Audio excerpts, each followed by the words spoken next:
it's Ian at SS8000 Cars, and today in the drive we have DB11.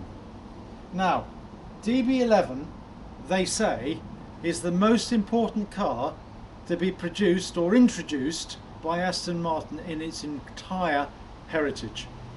The reason that they say that is because this is the new platform for Aston Martin, which all the individual models are going to be based on. Now, it's an aluminium bonded frame and aluminium bodywork, so they're keeping the weight as low as possible, but nevertheless the unladen weight of the car is 1776 kilos, so it's not a light car.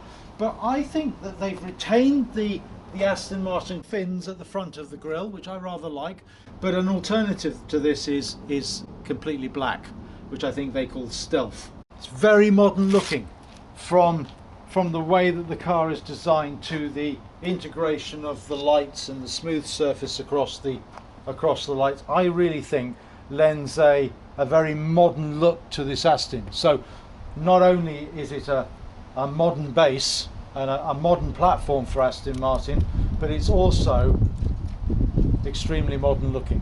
And I just particularly like these strakes in the front bonnet. So the grills, if you want, the mesh that and that goes right through to the engine, and you know the amount of heat coming out of the engine is considerable. To my mind, possibly the best Aston that's ever been produced for the road. I think it's just a stunning looking machine, and in 20, 30, 40 years this car will be a classic. Okay, so moving down slightly, you will probably all know about the curlicues here. Now this is actually to expel air that gets trapped in the wheel arch, and I'll open the bonnet in a second and show you how it manages that. But for the moment, the air spirals down the side of the car and into these vents behind the rear windows, and eventually it comes out in the way of a vortex out the rear here to create stability. So not only at the rear have you got a very small spoiler which comes up to about here, try and show you that later, comes up to about here to provide additional downforce at speed, but also the air that's being expelled from here actually contributes to that.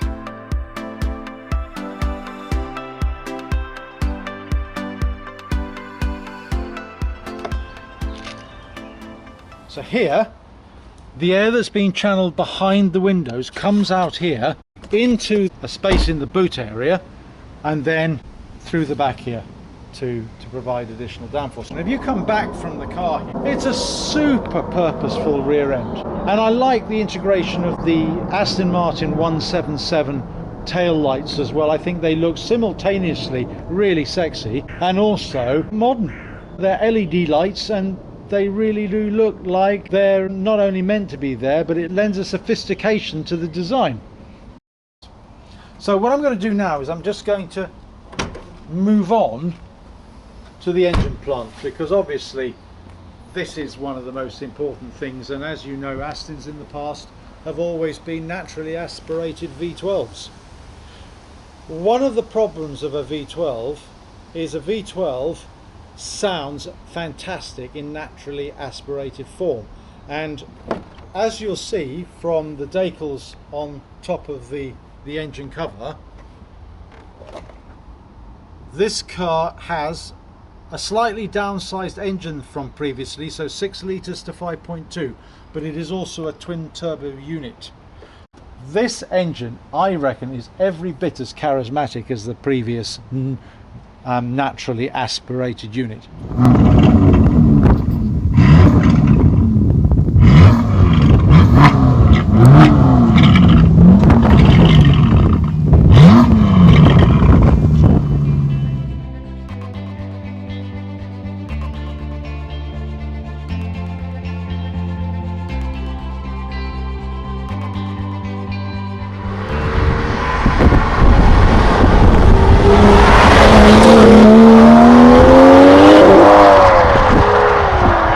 As you can see here, the curlicue here is to release the air that gets trapped in the wheel arch and funnel it out of here. So you retain the strake, the standard Aston strake, although it no longer has the indicator here. The indicator's up here on the wing mirror.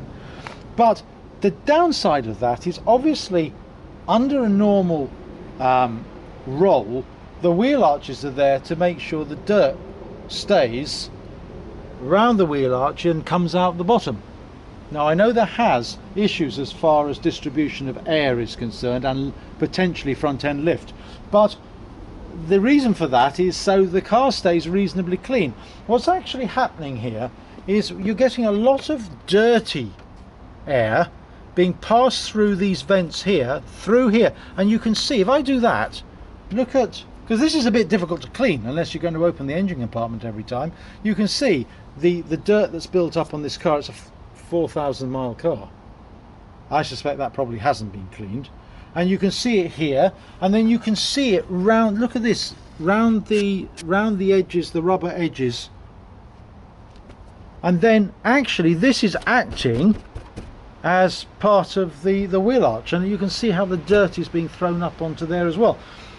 I imagine on dirty roads, because the air is being passed round here to feed it through into the vent behind the rear windows, you're going to end up, if you lived in the country, you're going to end up with your car being covered in mud on a fairly regular basis. So it's a small point. I think I'd happily put up with that in truth to allow me to get the maximum benefit from technology, which in this instance is to prevent you having to have huge spoilers on the rear, and it's the very clean flowing lines of the Aston itself. And then another lovely feature is this is a single aluminium piece, apparently the largest aluminium bonnet, single piece aluminium bonnet in car production today.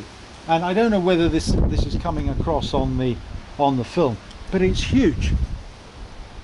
And because it's alloy, of course, it's reasonably light. I mean, obviously there's quite a lot of it, so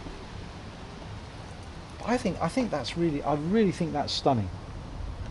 And then push it down, soft closed bonnet. Only car in production that has a soft closed bonnet, and I suspect that's simply because the amount of force that you'd have to use or exert to close it might end up damaging the front of the bonnet, so they put in a soft close. But it's a nice touch, and I like that. I mean, it's really nice. And then it's a practical supercar. I mean, the 5.2 litre V12 is kicking out 600 horsepower, which gives us 0 to 60 in 0 to 62 in 3.9, 0 to 60 in 3.7. So it's a really seriously fast car. It's using ZF's 8-speed automatic box. So this is not a twin clutch system. This is a standard automatic gearbox, and refined to such a point where the changes are really quite quick. I mean, I think especially in manual mode, as you'll see when I drive it, in manual mode it's a seriously fast motor car. Quite a decent size boot. So I think you'd get 3 or 4 cases in there, which is, you know, I think the thing to do is you have to get out of the thought process of thinking this could be a 4-seated car. It's a 2+2, but really it's a 2-seater with the ability to put very young children in the back if absolutely necessary. It's not an automatic boot, but it does have the ability to close itself, so you don't need to slam it down. Then we come to the inside. Now, this particular one has black piano wood along the doors. You have a number of different options, including an exposed carbon fibre. I have to say, it may be wood, but it feels a bit more like plastic. But it's nicely integrated, so it's nicely finished, and it looks the part. It's just difficult to believe that's wood. It must be a very, very thin piece of wood is what I would say. But other than that, the modern theme continues into the interior. Now, Aston Martin have had 5% of their shares bought by Daimler Mercedes-Benz, and as a consequence there's now a technology tie-up between the two companies, and inside all the electronics pretty much that you see and all the electronics that you don't see are from Mercedes. You will see that the AMG V8 engines will become an option on this car, I'm sure, but they've introduced it with the V12. The V12 totally suits the character of this car, and dare I say it, I only drove the DB9 for short periods. I never had it for more than half a day, but I have to say the twin turbo nature of the grand touring aspects of this car, it suits the car. There's masses of torque, so when you're on the motorways you don't need to change down a gear, you just plant the throttle and it's off. Really, really nice unit, very little lag, not that I've noticed so far, although remember I've only had it a few days, but just masses and masses of torque the whole time available. It revs to 7,000 revs, sounds absolutely wonderful, which is my final point really. This engine, I reckon, is every bit as charismatic as the previous naturally aspirated unit. It's just really vocal.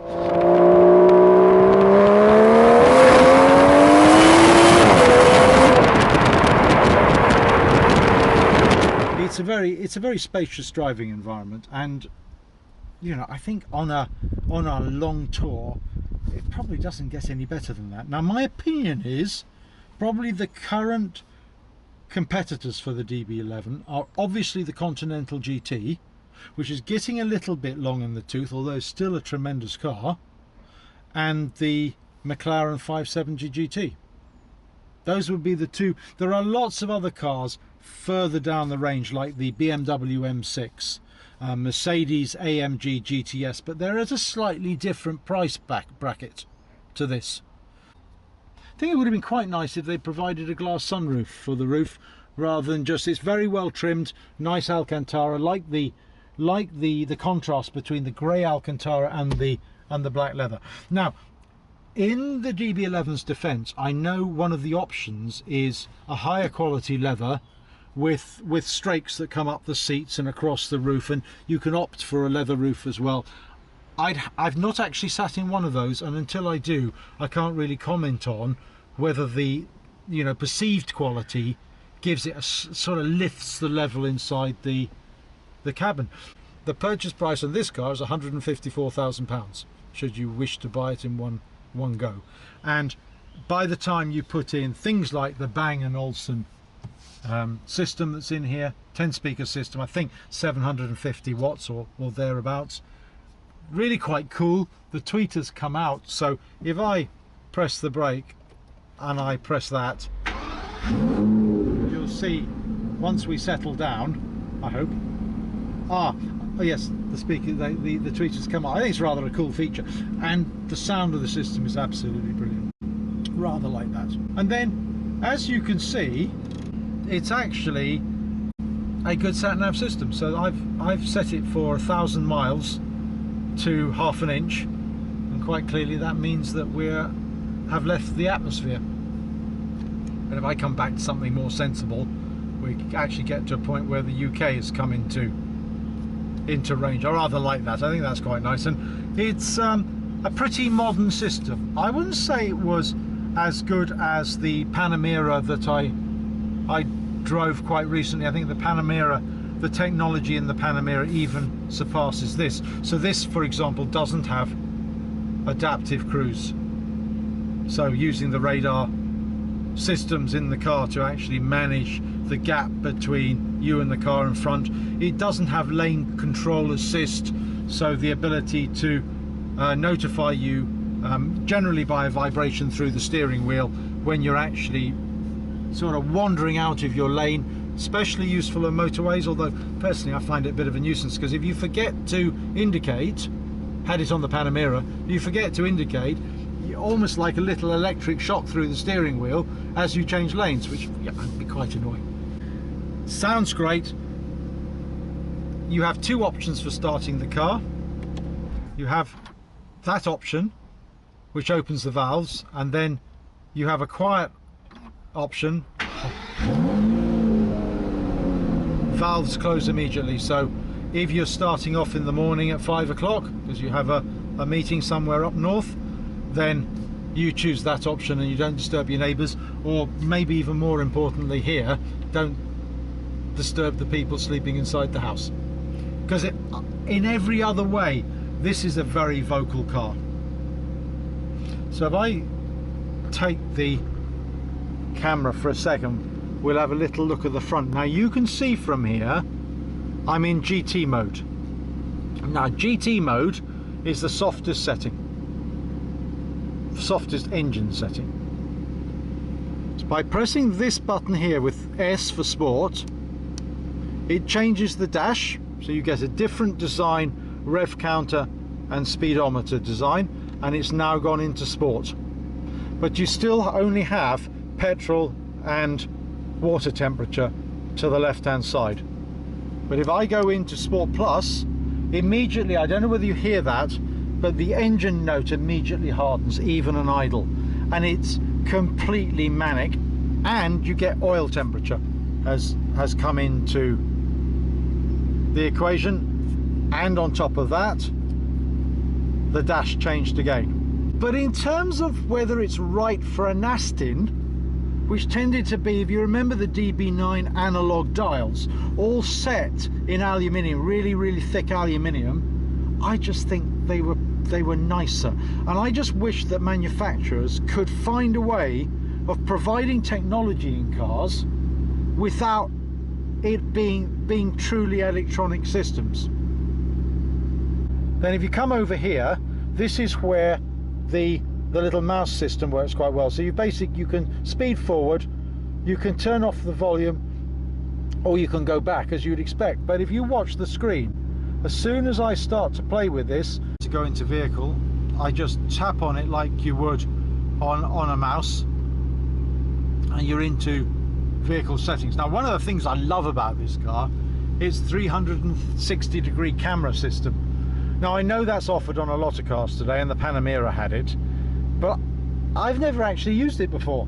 Whereas as soon as you go into reverse, this car shows you a schematic of the car plus a real live picture of the surrounding environment. So we'll go into reverse, and now you've got the car in the middle of my drive. The footage is my drive. So you can, I mean, the trouble is, of course, because we've been brought up to make sure whatever we do, we don't rely on this, you know, it says check entire surroundings, but it really is able to give you a location point for every aspect of your car. The other thing, as you can see, the way the doors open outwards and upwards, which Chris will demonstrate, is just tremendous, because it clears the curbs. So the outer edge of that door is now, it's got to be 2 feet above the ground, Chris, isn't it? Certainly. I would say maybe even a little bit more. You do not have a glove box, which is irritating, because where do you put your manuals? Now, in the McLaren, I sort of accept in a race car, you don't have a glove box, and you've got a little contraption underneath where the glove box would normally be, where you can just slip in the 2 relevant books you need. I know things appear on the system these days, but sometimes there's never a substitute for being able just to thumb through the index, pick up the tyre pressures, and you're away. It has a great glove box, which I'll demonstrate.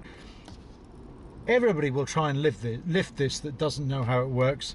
It's actually automated. So 2 settings. This also doubles up, if I move out also doubles up as a drinks holder.